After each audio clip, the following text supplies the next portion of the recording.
This is Democracy, a podcast that explores the interracial, intergenerational, and intersectional unheard voices living in the world's most influential democracy.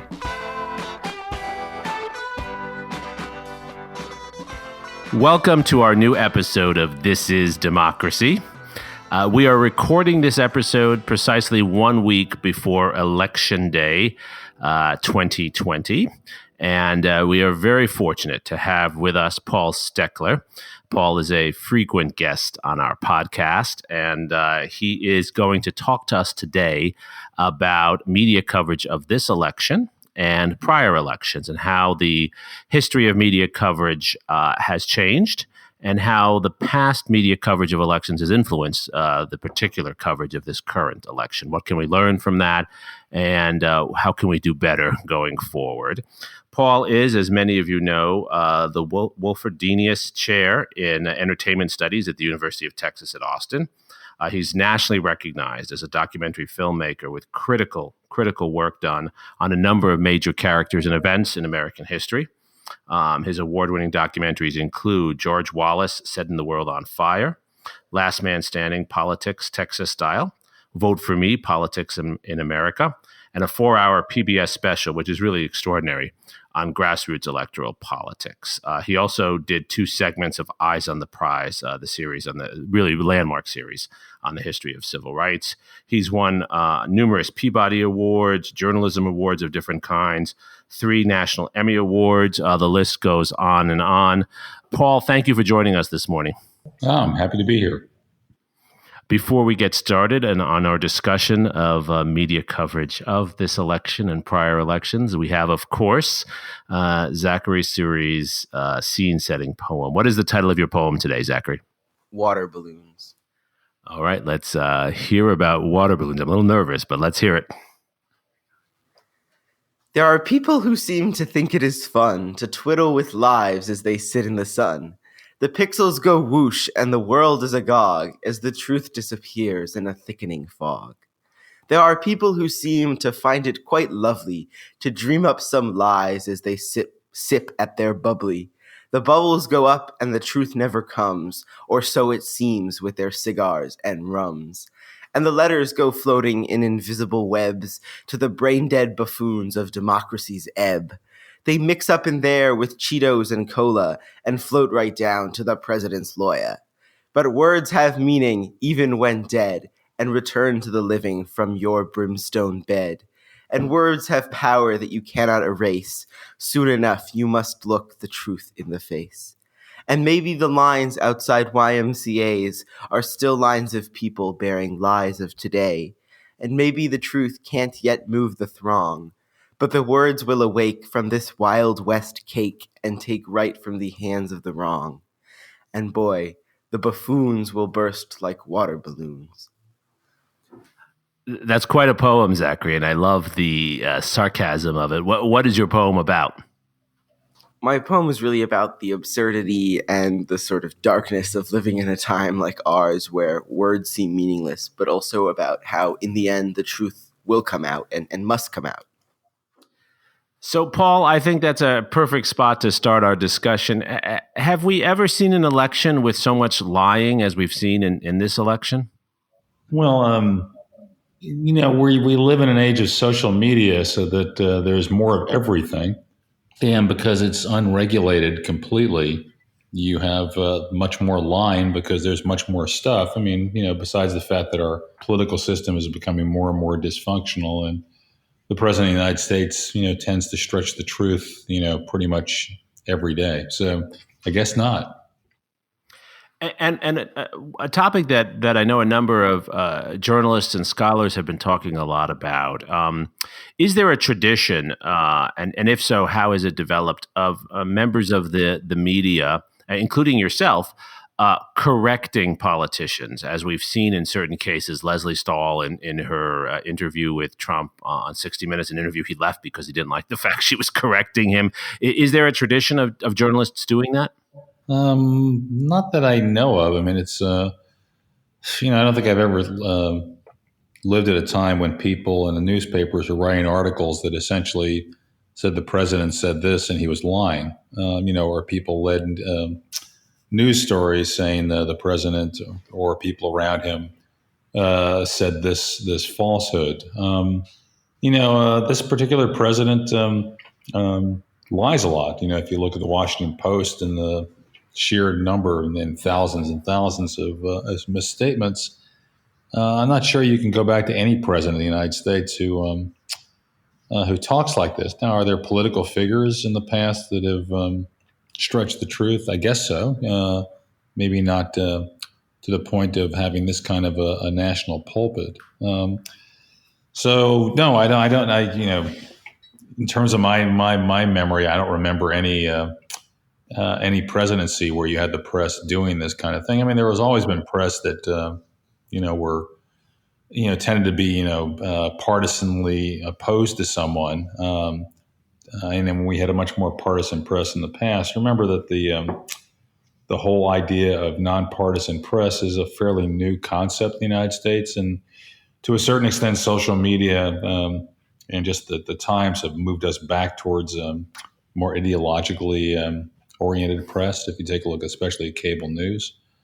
So, but this seems like a pretty unprecedented time with an unprecedented presidency.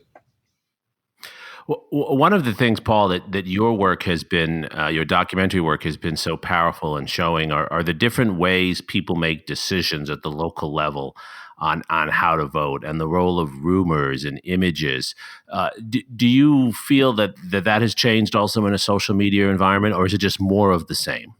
I think it's changed quite a bit because, as we begin to sort ourselves into our own bubbles, people sort themselves into their own news bubbles, into their own social media bubbles, so that if you hear the same misinformation over and over and over again, you begin to accept it. There was I'm trying to remember where I saw this. I think it might have been on cable, on maybe CNN yesterday, where they were talking about how the president has been taking full credit for VA choice, and which was actually passed under President Obama and was spearheaded in the Senate by John McCain. I think there was follow-up legislation. And during the Trump administration, they just updated it.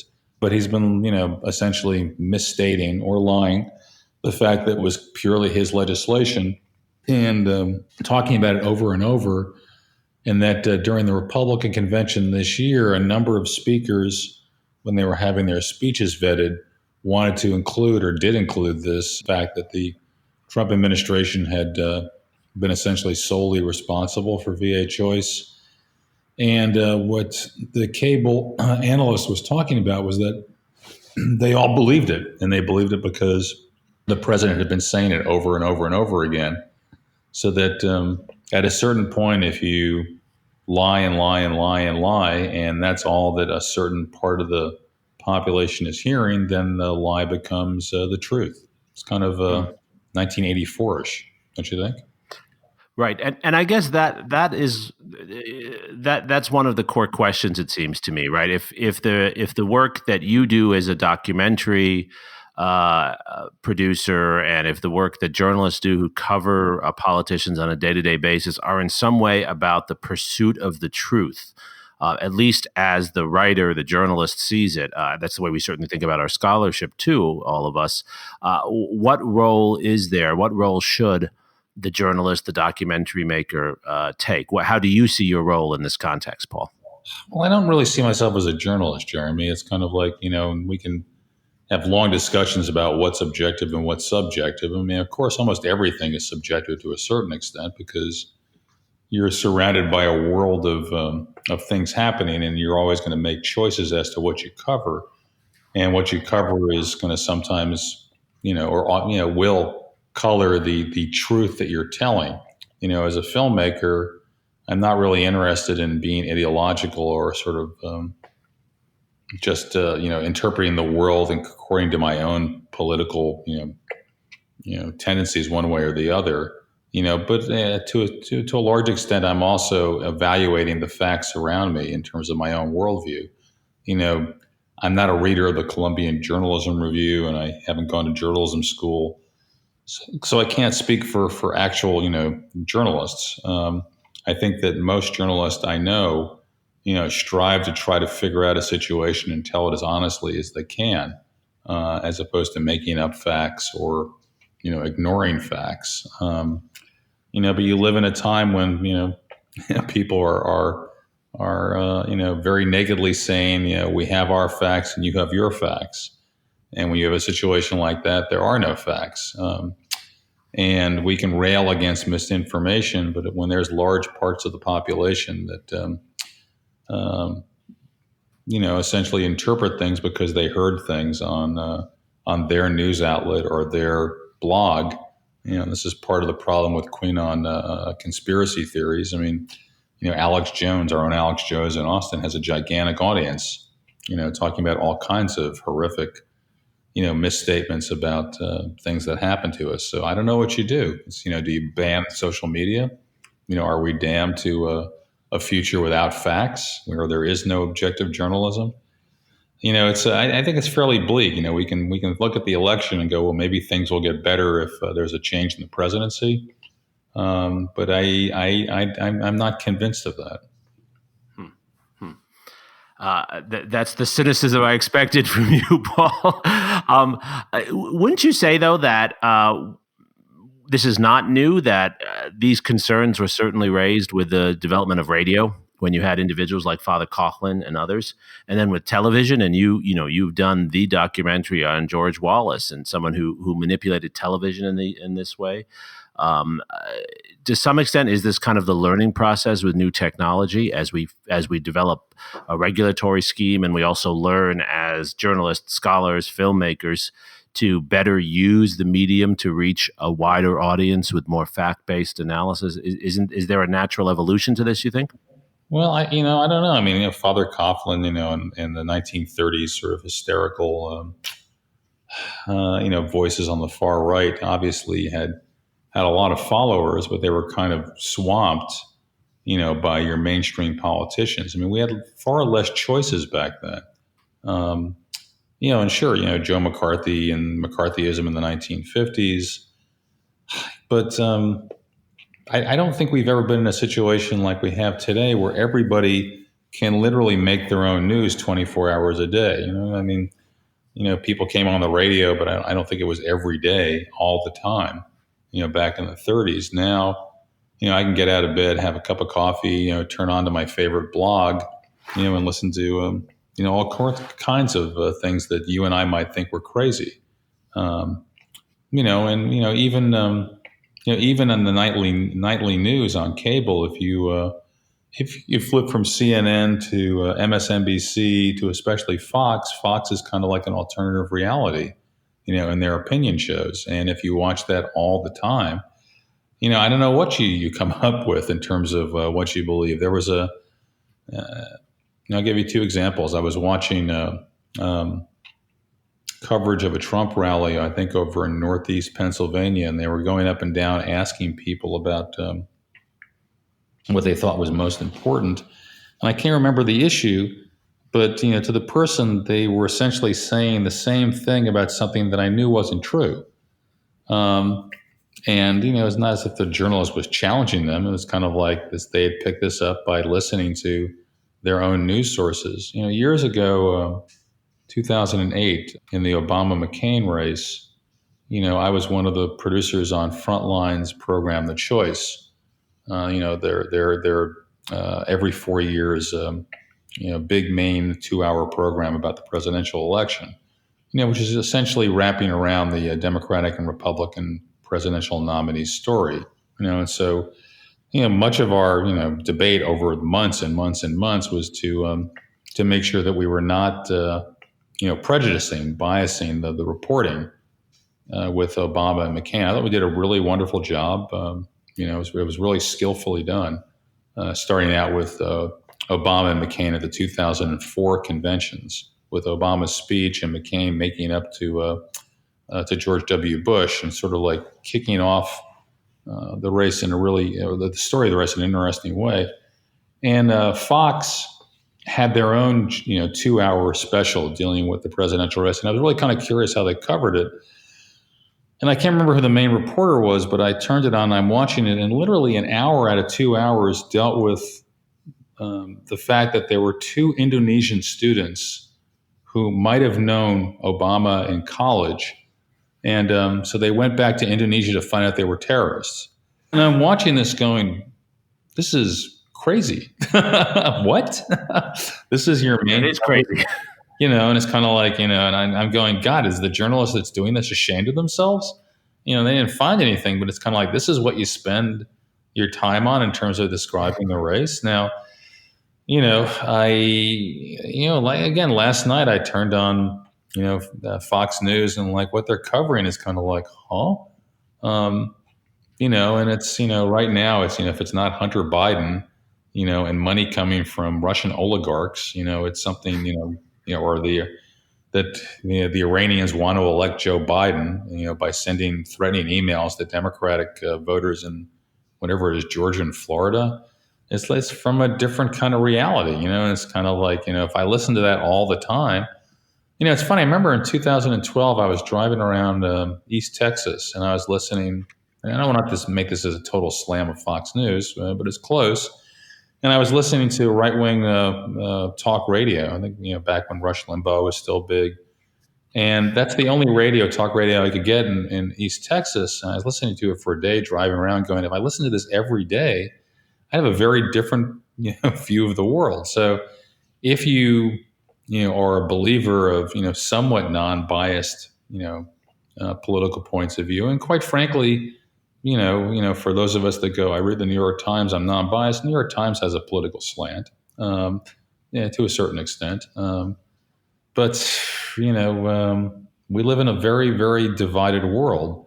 And I don't think this is a cynical point of view, Jeremy. I don't know what's going to happen after this election. Okay, let's say, it's a clear decision. Let's say the president loses by a large margin. I don't think the world changes overnight. It's not as if all of a sudden, it's a kumbaya. We're all going to listen to NBC, CBS, and ABC again, and read newspapers. I mean, what's a newspaper? Little by little, newspapers are disappearing at a fairly fast pace.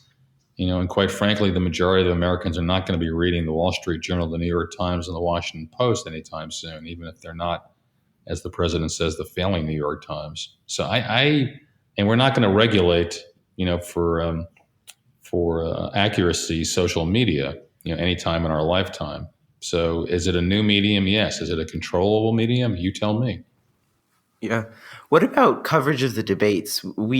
I think it was very interesting to me to see the overwhelmingly negative reaction to the first debate. And it seemed to me that actually had real effects on the second debate that we saw just the other week.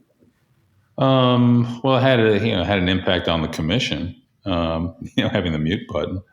I don't think you needed any analysis to have a visceral response to the first debate. It was pretty insane. So I'm not sure what the question is over there. I mean, it's not as if like all of a sudden all the news outlets were demanding changes. I mean, because they don't have any power on that. The one thing that you've got to remember is that, news analysis of these kinds of things maybe doesn't have the kind of impact you might think. I mean, pretty much all the analysis after the Hillary Clinton, Donald Trump debates was that she cleaned up, that she won all those debates. And I remember watching the third debate and soon-to-be President Trump saying he wasn't sure if he would accept the result of the election. I turned to a friend of mine and I said, well, I guess that's it. And it wasn't it. So, beauty is in the eye of the beholder. So, one person thinking that the president is over the edge may think this is a strong man and this is what I want. So, did it affect the commission? Sure. And having the mute button was interesting. But I'm not sure it was news coverage that did that so much as it was just the commission's frustration over a debate that wasn't much of a debate. So Paul, I think a lot of what you're saying is very powerful, and whether new or not in our history, there's no doubt that we have a crisis of truth-telling in our society. Right. Not that politics has ever been completely truthful. Where do we go from here? I mean, one of the points of our podcast is to use this historical analysis and contemporary analysis to think about ways of moving forward. And what can we do? What do we want, in particular, our young listeners who care deeply about the truth and about democracy? What can we take from this going forward? What should we do? Yeah, I don't know what we can do, Jeremy. It's kind of like I think part of the problem of sort of like the misinformation universe that we live in is that it's been reinforced from the White House, and when you have somebody with that kind of a bully pulpit, they have an incredible influence on these sorts of things in our country.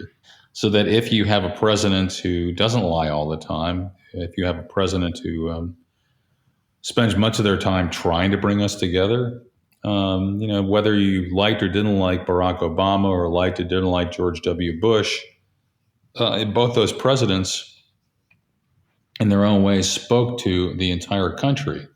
And they never talked about, the way the president does about blue cities and red states. For political analysts, they're sort of sitting in their chairs going, why didn't he ever reach out to, a wider audience during his presidency? So I think the first step is, if you do have a change in the White House, having somebody there who at least goes out of their way to try to speak to the entire country and change the tone of political dialogue. Because I think the president has an incredible influence on just the way these things are talked about. If you have a president that's, always trying to be able to speak to the entire country, I think it makes it a little bit more difficult for the crazier social media outlets to make up stuff. Now, can they make up stuff? Of course they can. During the Obama administration, some of the things that were out there were truly horrifying, and just horrible. But it didn't impact the Obama presidency, and it didn't impact his popularity. So I think that's your first step. You've got to change the dialogue from the top, and you have to have a commitment to the people who are the leaders of the country to trying to unify the country in some way. That not everything is a bloodthirsty battle on policy or on of ways of thinking. If you begin to think of your opponents as not human and not worthy of consideration as other people, then you go down a sinkhole that other countries have gone down and that you can't get out of. That leads to the end of democracy. That's I hope for better leadership. In terms of what we can do, Jeremy, you tell me. I don't really know what kind of power we have as individuals. Well, it does seem to me, building on your point, Paul, that looking across the history of American elections, the winners matter, right? It matters who wins. Yeah. And when you have figures like a Franklin Roosevelt who are elected in a time that has many similarities to our current moment, in the early 1930s, and you have a figure who himself, of course, has an agenda, but speaks to the whole public and encourages a fact-based dialogue, right, that can have a very powerful effect. I agree. And I mean that not just at the national level, also at the state and the local level. So it would seem to me that the historical lesson would be that electing leaders who take facts seriously and speak to a broader audience, as you said so well, that might be part of the solution to this moment. Sure. Part of your problem with leadership is that there are, in fact, very few examples of profiles in courage. That's just the way it is. I remember years ago speaking to the former, I think might have been the Speaker of the Minnesota House, a fairly conservative Republican. And it's in our film Vote for Me, where he goes, leaders lead, that's a crock of whatever. Politicians are followers, and they follow whatever is popular, or they follow whatever is going to get them reelected. And so that makes it even doubly important that whoever is the leader of the country is a uniter, not a divider. You're beginning to have, politicians, our former colleague, Jeremi Ben Sass, the senator from Nebraska. It's interesting to hear him say what he actually feels about President Trump.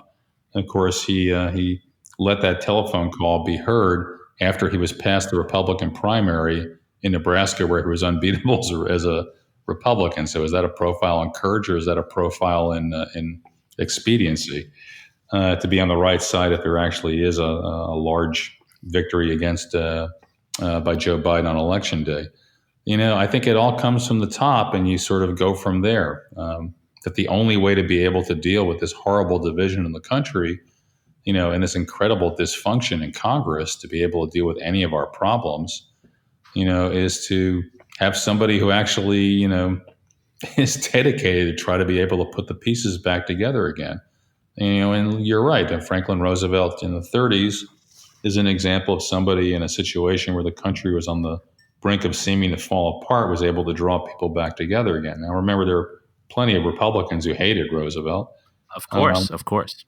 And that's what you count on, Right. With McCarthyism, Eisenhower, in different ways was able to get rid of him finally. But we're at a very weird point in time right now, and I think it's quite frankly pretty scary. So, right, I agree. But do you think, Paul? And we're not necessarily talking about Joe Biden when we talk Right. about this, but do you think the capacity exists for even a small group of leaders elected to various offices to in essence bring us back to this moment when facts are cool and speaking to the full public in a united way actually can have a big effect upon the national narratives that we tell and produce?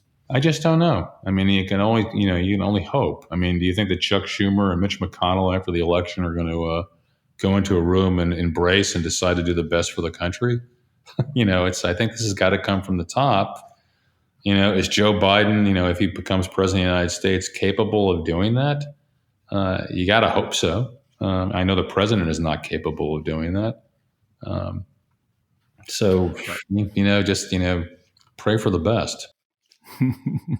Zachary, what do you think? Do you think, as a young person who cares deeply about politics and cares deeply about facts, do you think that there's a capacity, and do you see leaders emerging, even younger leaders, and let's say lower level jobs and offices? Do you see them bringing people together and returning us to a more fact-based dialogue?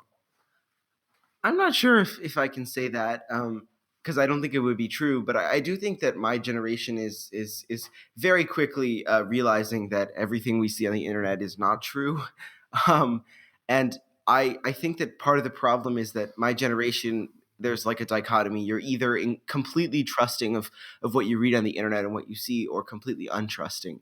I've actually found that a lot of my peers are very skeptical, and that's probably a good thing, of the facts around them.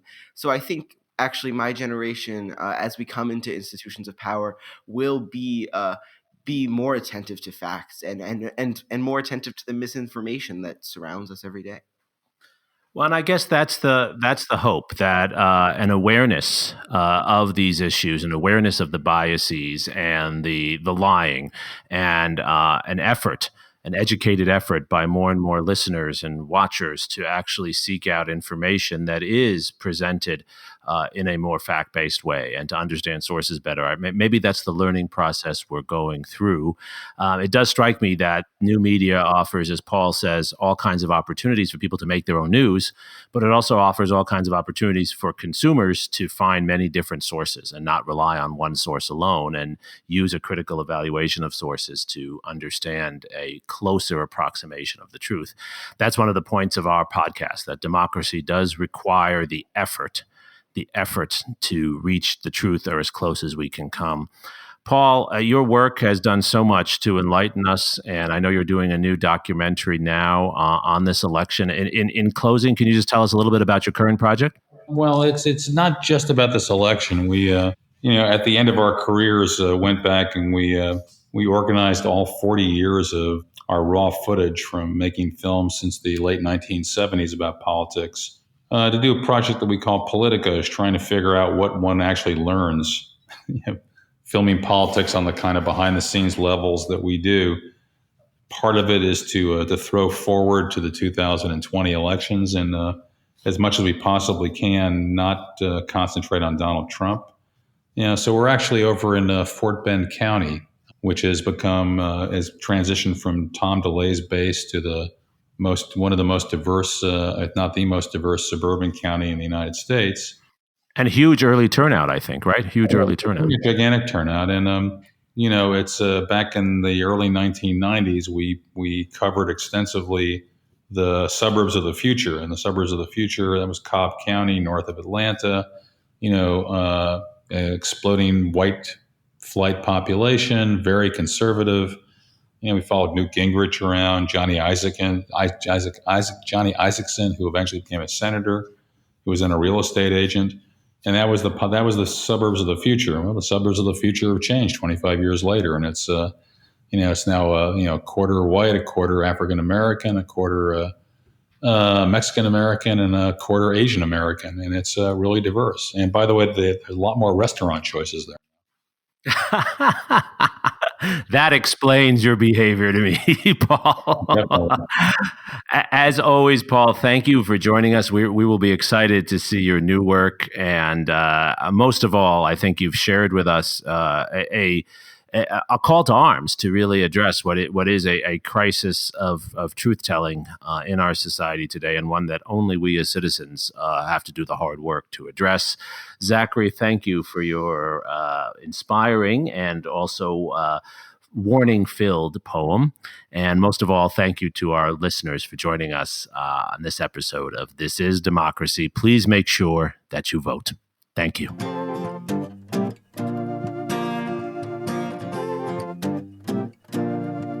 This podcast is produced by the Liberal Arts Development Studio and the College of Liberal Arts at the University of Texas at Austin. The music in this episode was written and recorded by Harrison Lemke, and you can find his music at harrisonlemke.com. Subscribe and stay tuned for a new episode every Thursday featuring new perspectives on democracy.